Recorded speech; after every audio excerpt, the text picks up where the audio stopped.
We got a video by Mahis TV, When a Broken Power Makes You Suffer, and we're going to be delving into ReZero a bit. But low-key, this title reminds me of that meme where it's just like this circle of arrows and you either have like Subaru or Yuji or Denji in the middle, and it's like suffering builds character, suffering builds character, suffering builds character.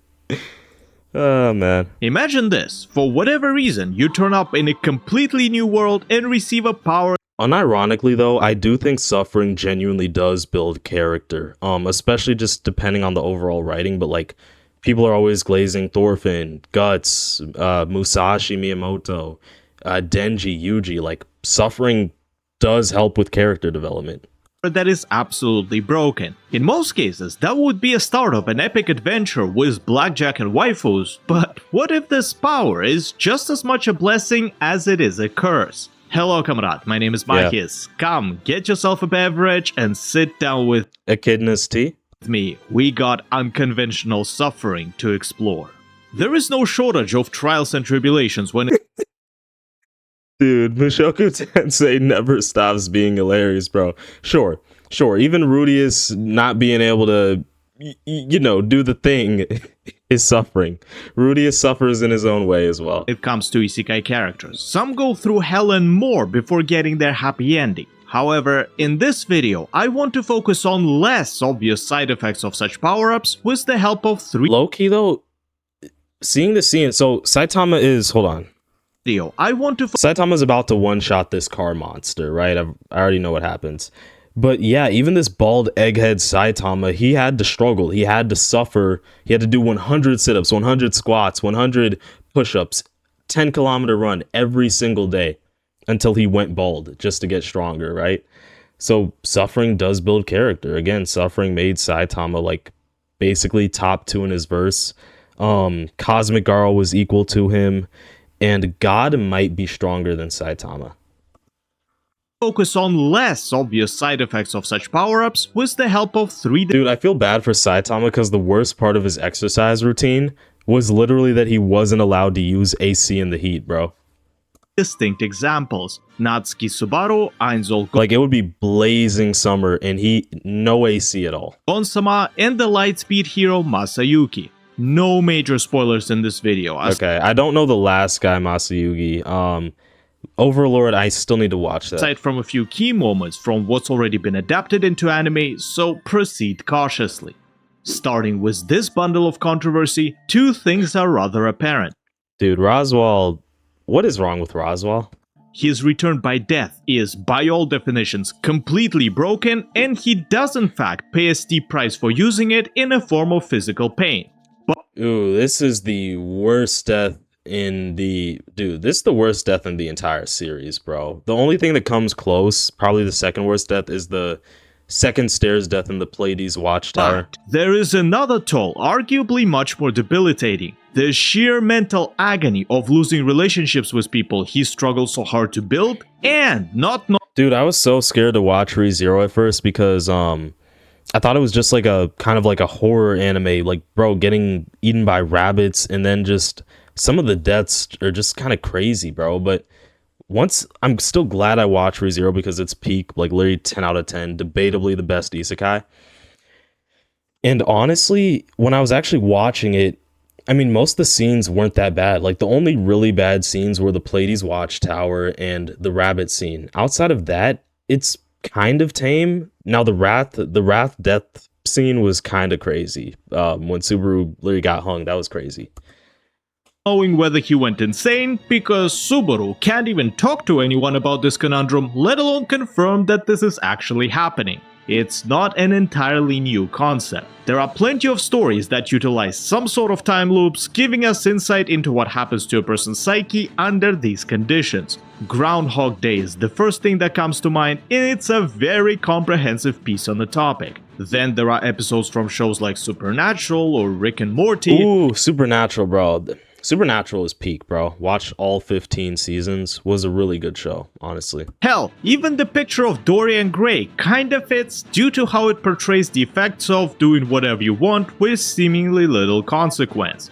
Now, it's totally reasonable to say that these are better stories overall, yet none of those situations come anywhere close to the complexity of what Subaru is dealing with. Mr. Connors was reliving the same exact day, and although the events did change based on his actions, he didn't have the curveball of a shifting safe spot. Natsuki has no idea whether he'll go back to a point in time he's familiar with or if it has been changed, which drastically limits his fuck around options because he might Honestly, yeah, it's kind of difficult. Subaru's been lucky so far, like he hasn't necessarily had like horrible save points yet. accidentally save the wrong progress. For instance, the whole capital of Lugunica loop was a disaster. He destroyed his relationship with Emilia, damaged her reputation, antagonized the knights, etc, etc. It's 100% his Dude, one thing I really love about ReZero is the character development, bro. Like, again, Subaru had to fight against Julius, and overall, like, Subaru just hated Julius, right? Like, in Season 1,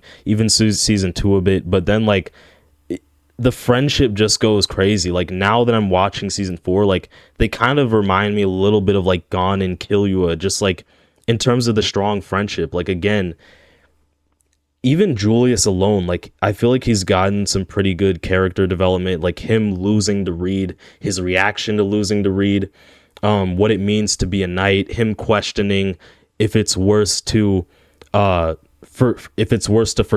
or if it's worse to be forgotten. It just hits hard. fault. Shouldn't have done that. Yet think of how different the Groundhog Day would have been if Phil woke up in jail on February the 3rd. Yeah. And ReZero as a whole honestly just has a really great side cast. And let's go back to that scene in the bedroom. Subaru is not entirely wrong here. Without this moron, she wouldn't be alive. He held her lifeless body and died himself to save her. Oh yeah, he's not wrong, but I think it's the reason like why he's saying all this. I don't remember if it was like the guilt trip or whatnot, but again, this Subaru kind of just lacked character development, you know, like obviously nobody's perfect, but Subaru has done a lot of like personal wrongs himself. It's totally reasonable for him to want to be nearby in case something else happens. And oh boy does he face a few something else happens on their journey. Even so, he crashed out in the worst way possible. Yes, he is an immature teen with more than one complex, but it would be very disingenuous to think that losing— Dude, Subaru breaks the isekai trope. People think they're gonna spawn into an isekai and be like Sung Jinwoo, Rimuru, or freaking who was I thinking of? Shoot, who was it? Lost it. Can't remember who I was thinking of. But the point is, you just end up being more like Subaru or even Rudius. Rudius suffered quite a bit. But honestly, yeah, like he breaks the isekai trope.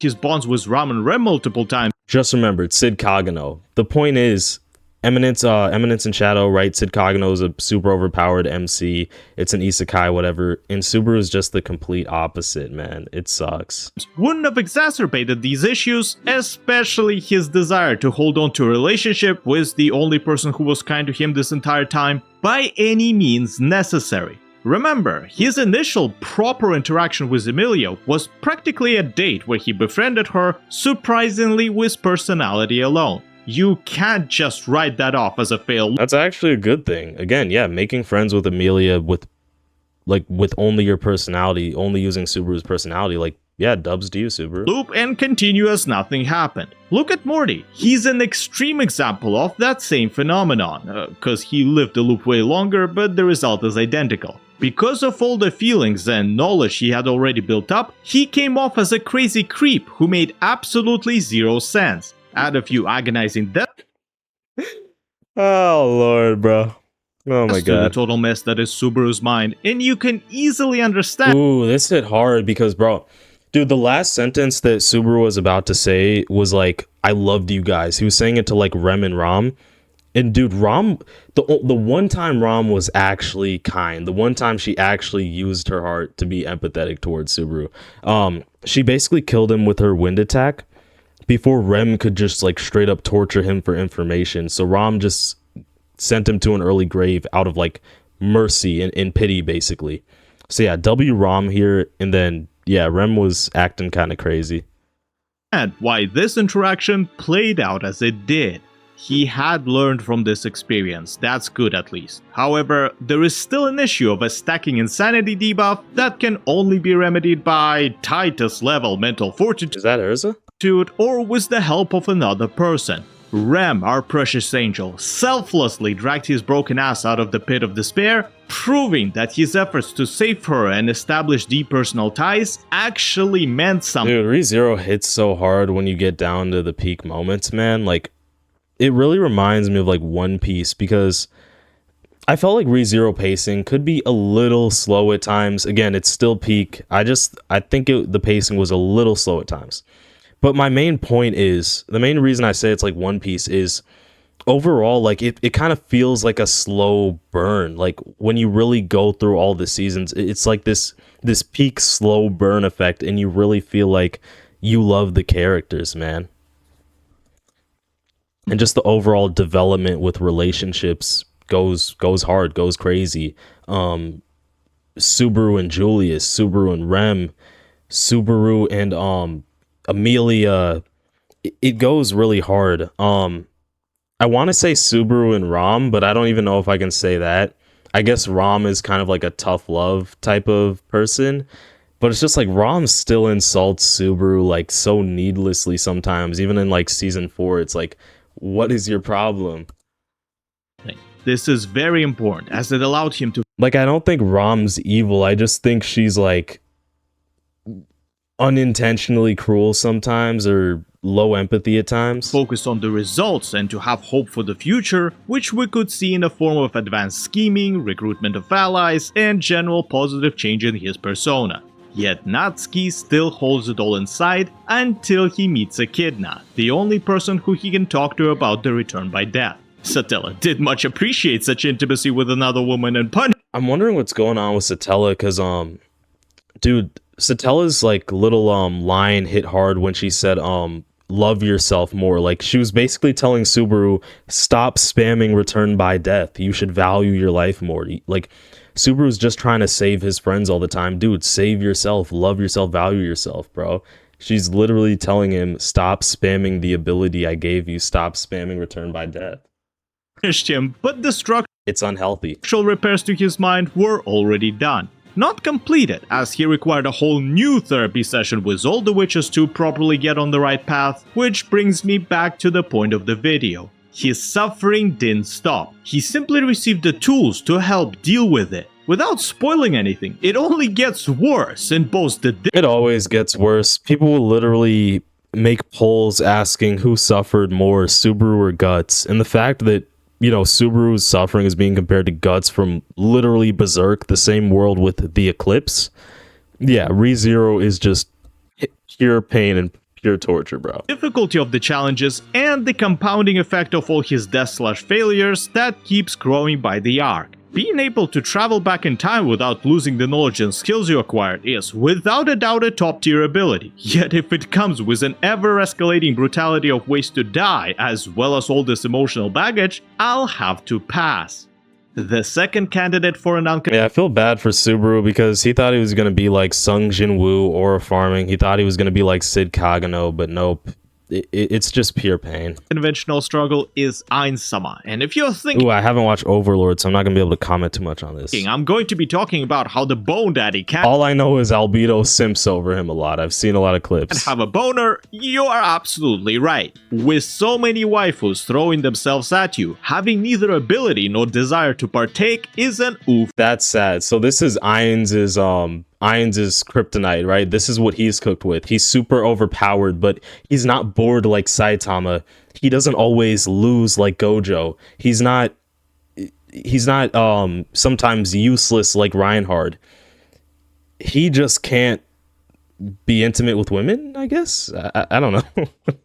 And a half. However, this is only a tip of the iceberg that is becoming an evil undead overlord. Take his first major character hook, the constant effort to appear as the supreme ruler his subordinates expect. In most cases, he either tries to spin his actions as something beneficial to Nazarek or just does Okay. what his advisors suggest, fearing ruining the facade. Stop and think about it for a second. Dude has created a whole new identity just to go out and do stuff instead of sitting there managing the tomb, and even then it comes back to bite him on the ass. Look at all these funny coincidences of being in the right place at the right time. Is it the hidden luck stat, which he has a lot of, or is it the world itself that places Ainsama in these situations to force him into the evil overlord occupation? It's not that far-fetched, considering reality warping powers of certain items, and that there is literally a mechanic to regulate his emotions, which in itself is rather sketchy as it's basically a clinical definition of emotional blunting, the core component of severe depression.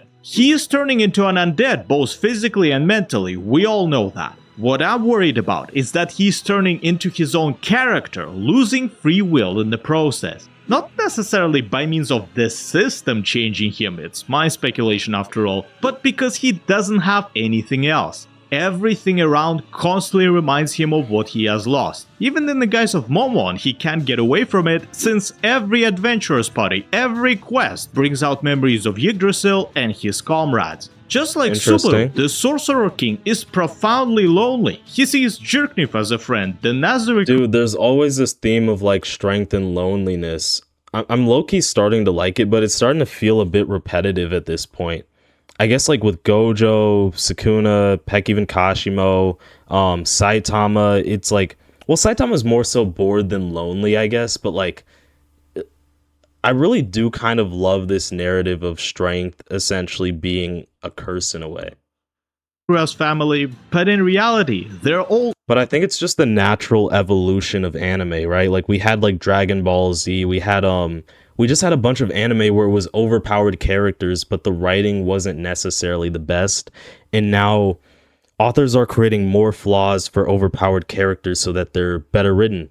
Guts is pretty overpowered, but he can't always save the people he wants to. He couldn't save, Band of the Hawk, like his group. He couldn't save Casca. He couldn't save Griffith before Griffith was evil.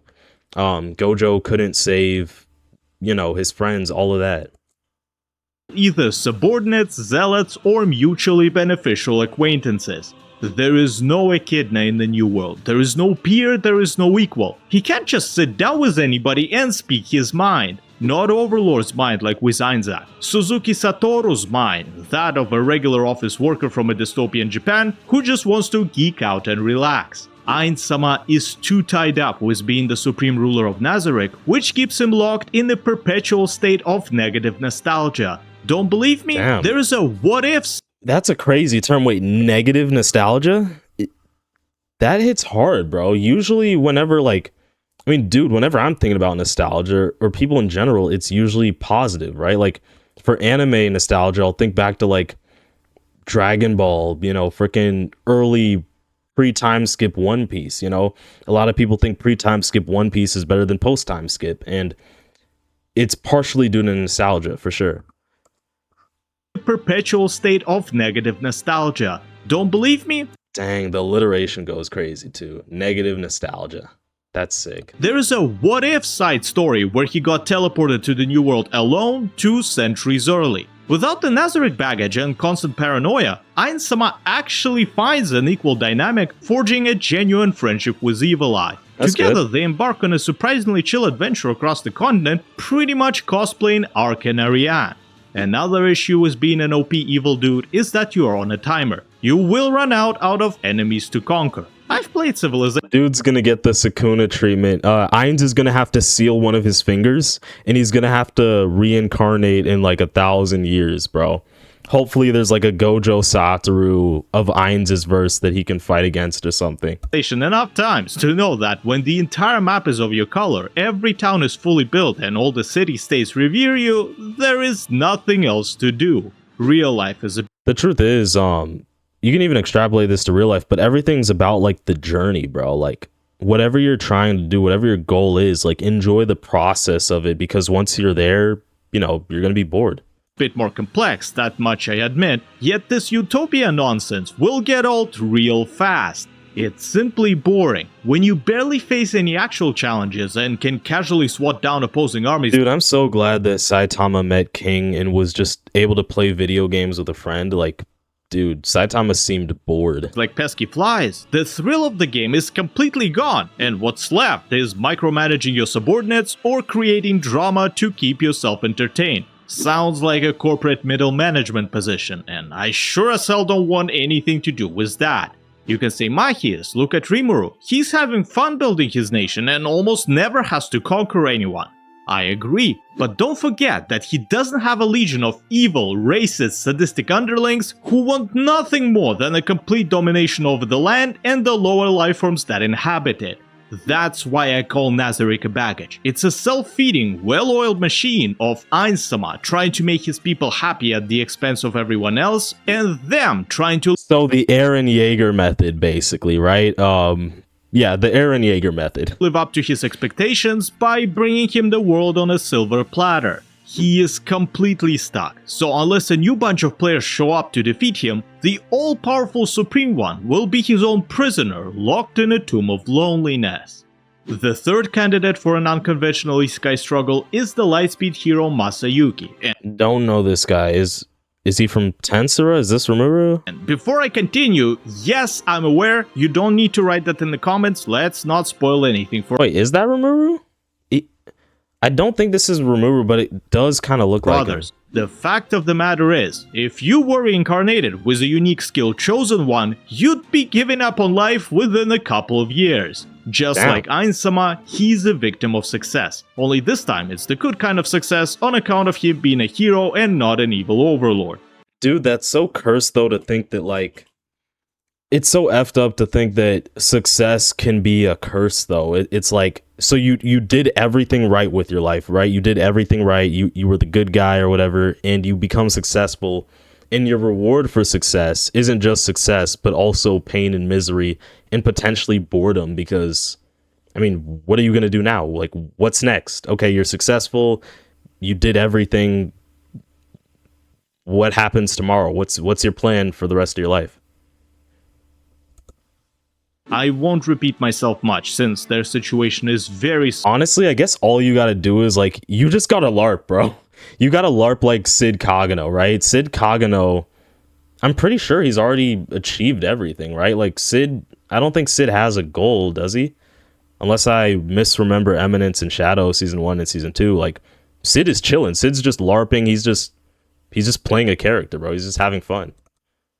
similar, and will focus mostly on different mental issues. Take the whole their actions are always perceived in a specific way. Even though the ruler of Nazarick can't get away from 10 billion IQ allegations, he still does stuff himself, with most of his plans going exactly as expected, if not better. Mr. Honjo, on the other hand, doesn't control shit. Literally, the dude resolved a nationwide slave trade conspiracy just by looking for a fucking bathroom. No effort other than accepting the quest and later the rewards. Any adventure he goes on is a glorious success, because the reality itself will bend over backwards to empower his allies, weaken his enemies, and set him on the shortest path to speedrun whatever task. If Ainsama's facade drops, he's still a capable tactician, great leader, and can whack 99% of his subordinates one-on-one, let alone anyone from the New World, but Masayuki has nothing but vibes. That's why his anxiety is even worse, living every day with a severe humiliation dread.